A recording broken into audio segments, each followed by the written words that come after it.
Hello there, folks. How you doing? Okay, we're here today responding to Wee Scottish Lass. You guys may have seen. She did a response video. It was brilliant. Look, I mean, I think she's brilliant, and I'm going to show you guys here one of the reasons why I think she's so brilliant. Now, there's a couple things. Number one, I mistook her being from Edinburgh.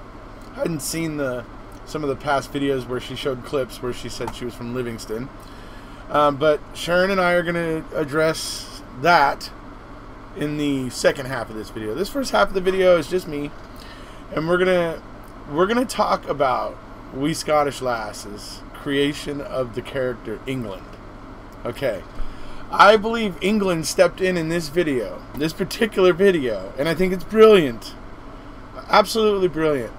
But I believe the character England steps into this video because of the recent doings in Parliament over there. And I just think it was a brilliant part of that video. In fact, I am going to replay that segment here for everybody to see, just because I thought it was so well done, funny and thought-provoking and just hilarious. I mean, and like I said, this is why I think she's brilliant.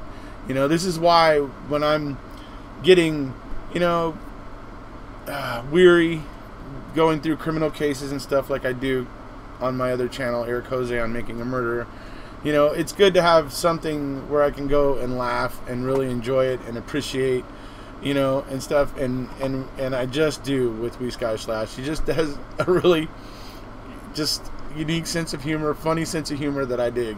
The creation of this character England, I believe, is in a lot of ways due to the recent, you know, happenings in Parliament where they closed off the Scottish MPs and prevented the Scottish MPs from being able to represent their constituents. You know, my feeling is that I mean, it would have been one thing if they let the Scottish MPs in and listened to everything they had to say, and then just just disregarded it, right? That would have been one thing, because then there wouldn't have been anything obvious for people to see. But I think by doing it the way they did it, they were actually sending a message, openly snubbing. And that, to me, seems like a bad idea. And I can understand why the Scots are, you know, bothered by that. You know, they have every right to be. We're supposed to have equal representation. So, I mean, that to me, I mean, it's important to me in our democratic governments that equal representation is actually supposed to mean something. So that's why it stood out to me when it happened, and I went, wow, whoa, how could a governing body do that? There won't be repercussions.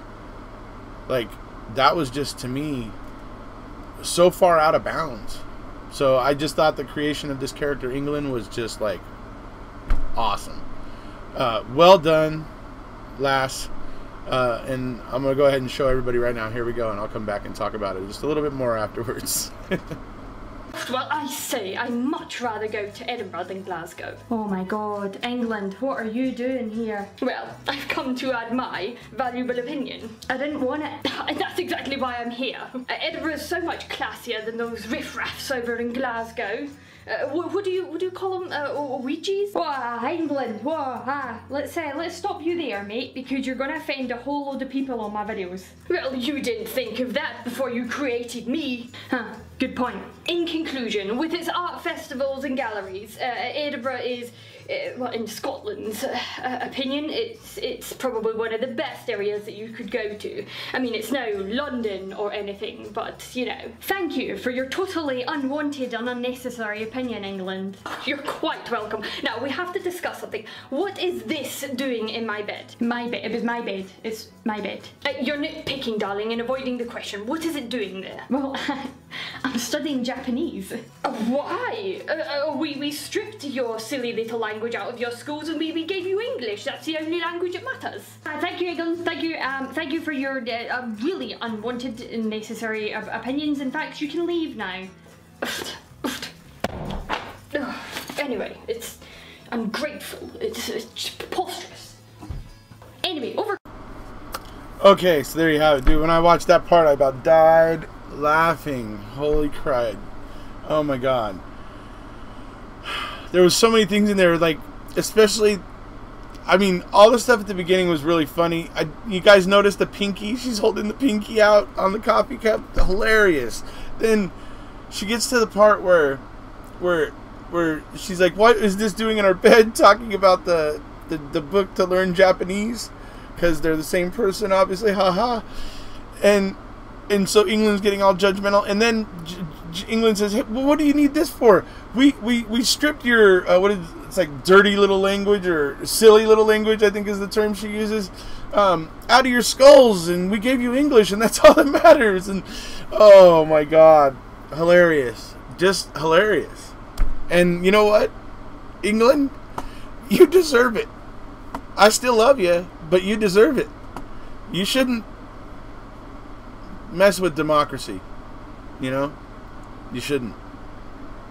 So, alright. So there's that funny bit. Now, one other thing I want to address, and I could tell, God bless her, she was trying to get it right, but the way we pronounce my name on YouTube is Irikoze. And just to give We Scottish Lass and some of her fans who may actually know what I'm talking about, because I can tell she's got a lot of, you know, fantasy type of, you know, subscribers and into that sort of stuff, because she certainly is. But Irikoze is a hero from a series of books written by Michael Moorcock. He is called the Champion Eternal.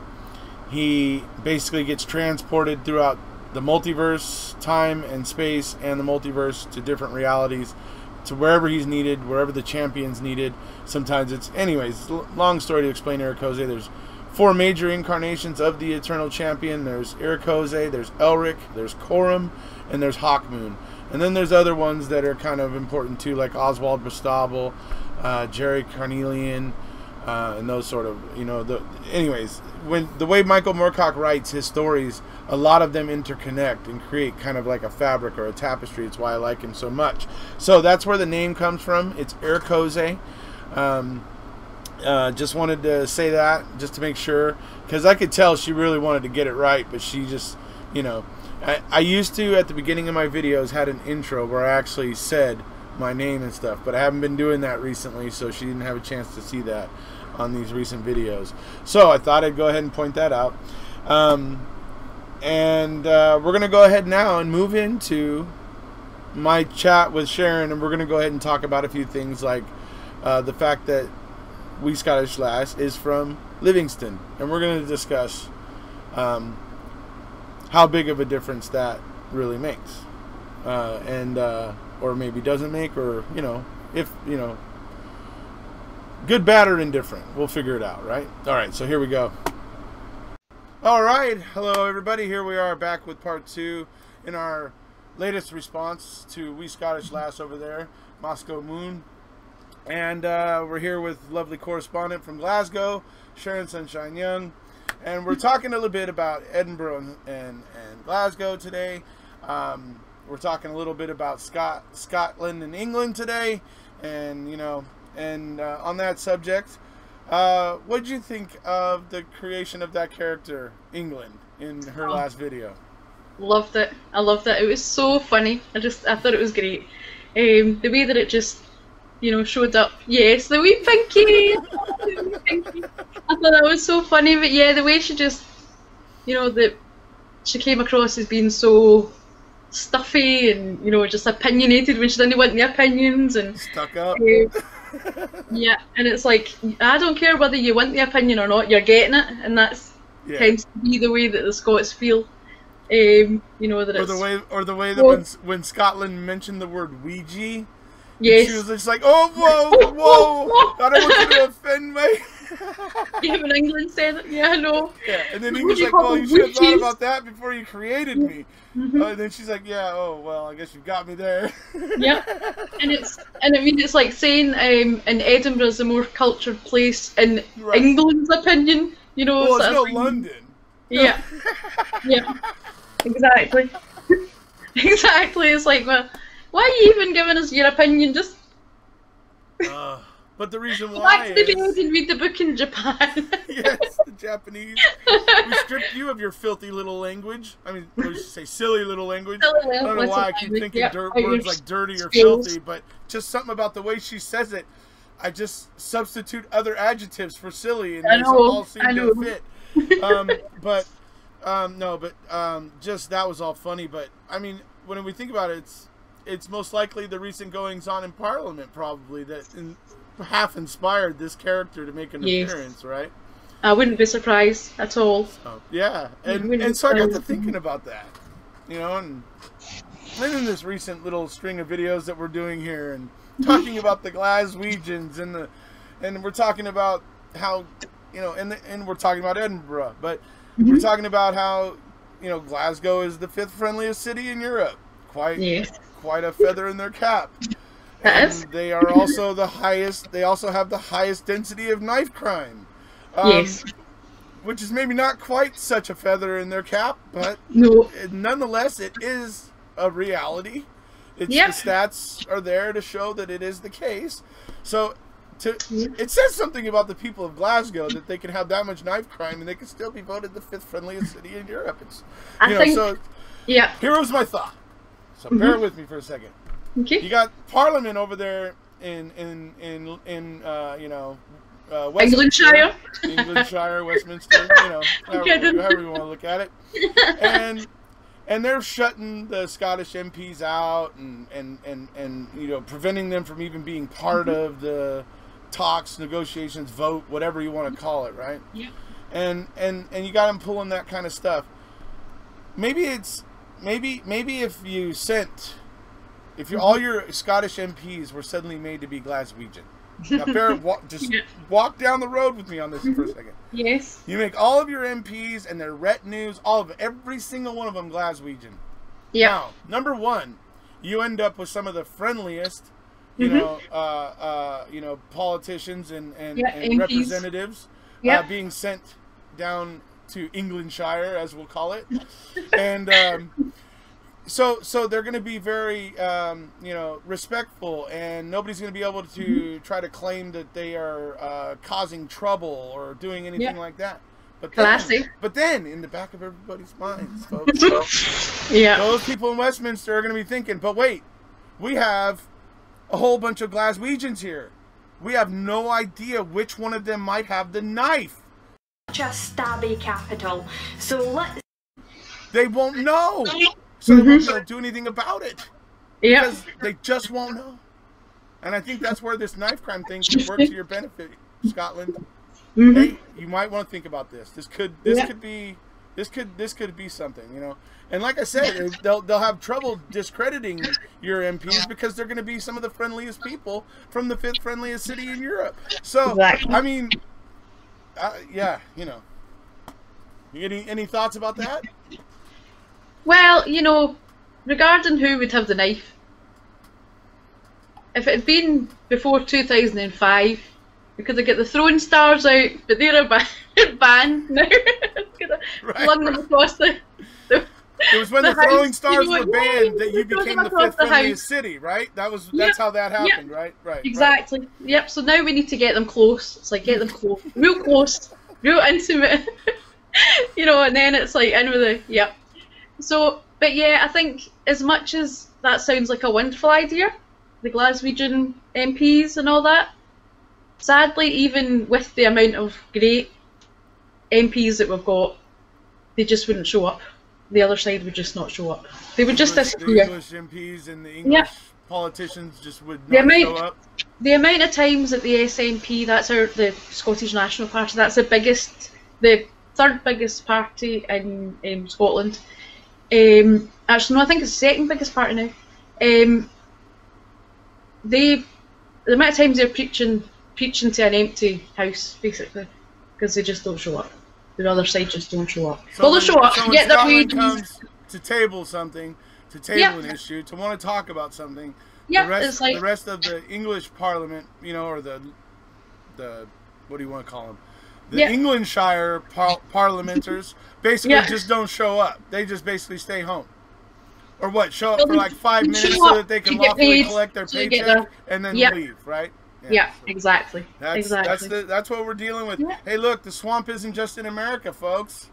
The swamp is over in England too. And all the people need to start thinking about that, because we all need to start cleaning house before these politicians these politicians all sell us down the river. Because that's what they will do if we do not stop them. Because look this is ridiculous. The fact that you guys get treated like this, that England somehow convinces itself that it's okay for part of its population not to be represented properly. The fact that they're able to, this is disturbing things. These are very disturbing things. And me being a person who believes very much in the principles of democracy, liberty, and you know, those types of things, I think this is shocking and just beyond, you know, just over the line, way over the line. So far over the line, it's ridiculous, in my opinion. And the democratic process was set up so that the people could make sure they had the right representation, could make sure that the right people were in place who were looking after the people. Because who do you think they're looking after right now? I don't think they're looking after the people. No. I think they're looking after a political ideology revolving around Brexit, and it's just you need everybody's representation, okay? Especially when it's causing this much of a stink, you need to get everybody's opinion. That's to plow forward, assuming you don't need everybody's opinion, it's gonna work against you. Sorry, still love you, England, but it's gonna work against you. Anyway. But I mean, that was how it was so amazing when we got that result with Joanna Cherry. She's an SNP member, but she's also a QC. Do you know what that is? A QC? No. She's a high lawyer. It's the Queen's Counsel. It's like the highest lawyer you can be. Okay. So she's like a politician, and she's like a really high lawyer. So she took, because they closed the Parliament and you know, everybody was out and no one was allowed to do business. She says, "Oh no, that's not right. They shouldn't be doing that." So she took it to the highest courts in Scotland, and they unanimously voted that yes, she was right. It was, you know, illegal, and that was 4-judge panel there. And then she took it to the Supreme Court, and that's the Supreme Court over the whole of the UK. Yeah. And they get an 11 over across the board unanimous decision that Scotland was right as well. So it was illegal, and that's why the next day they all got back in, and that was Scotland, you know. Yeah, that's awesome. Yeah, cool. And we're supposed to be so small, but you know. It's too bad it took all of that. It's too bad it took all of that to beat those idiot politicians over the head to do what's right. But hey, at least some people there were paying attention and going, "Hey, we don't want this black spot on us. This is going to be a black spot. No, no, no, no, no." And so I'm happy for your judges that they have some brains. You know, I mean. But that's a good thing. I don't know if it's a thing, you know, that's similar to your other channel where judges side with judges.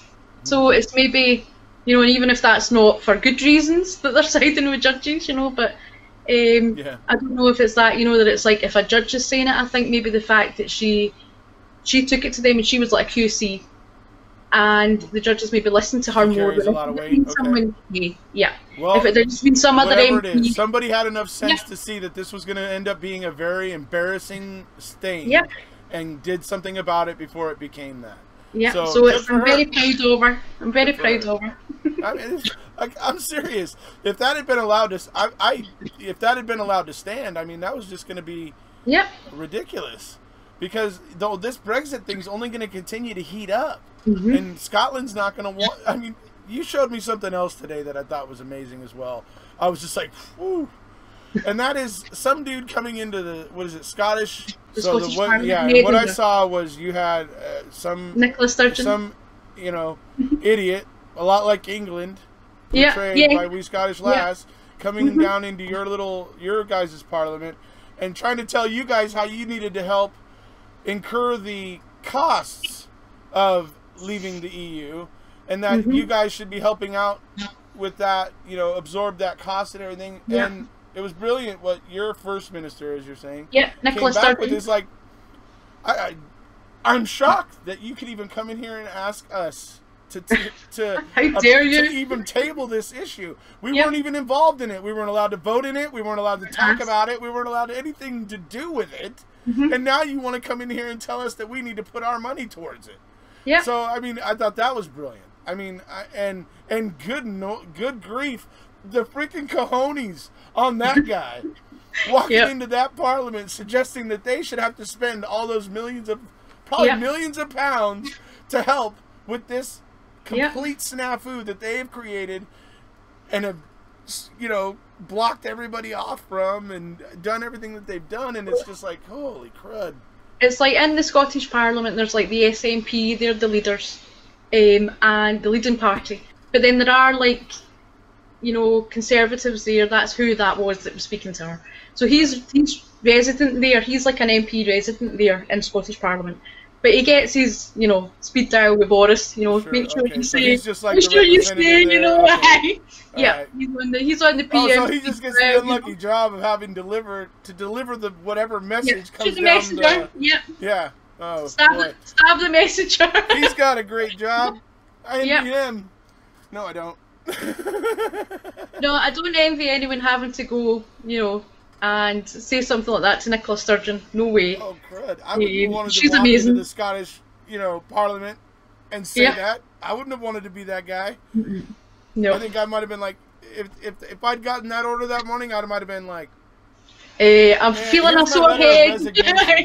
Here's my letter of resignation. No, but see, you said cojones. I mean, that's the thing. They think they're actually, they don't have any qualms about it. It's like the way last England, you know, they've no qualms. It's like, we're coming in and we're right. You're, you know, it's like, so there's no shame. There's no, oh God, I don't want to pass that message on. It's like, because they think they're, you know, they're right. So, you know, it's like, and don't get me wrong, I don't want anyone to think that I don't like England or love England. I've got lots of friends in England and family and all that sort of thing, and it's you know, I love Scotland, but you know, I don't always love English politics. That doesn't mean I don't love England. Hey, look, I don't like it when people piss on the fundamentals of democracy, so I'm not real fond of that myself. So, yeah, and you guys have every right to be outraged and upset by it. Yeah. So, I mean, hey. So, yeah, that wraps up basically talking about that. I mean, that's an interesting, you know, dynamic, and like I said, it was all sparked by her, by Wee Sky's last, you know, creating that character in her last video that I've been mulling this over for the last week and kind of looking into it. And messaging so you like, my heart goes out to deal with this kind of crap because, like I said, I am fiercely attached to the principles and the ideals of democracy and liberty and individuality and being able to, you know, and equality. I mean, these are things that matter to me. And so when I see something like this, it offends me because I see it happening, not even necessarily because of who it's happening to, but just the fact that it's happening anyway. So okay, we'll get off our soapbox on that. Now we'll turn it back to a little more fun topic of how much of a distinction is it really? That Wee Scottish Lass is saying she's from Livingston and not from Edinburgh.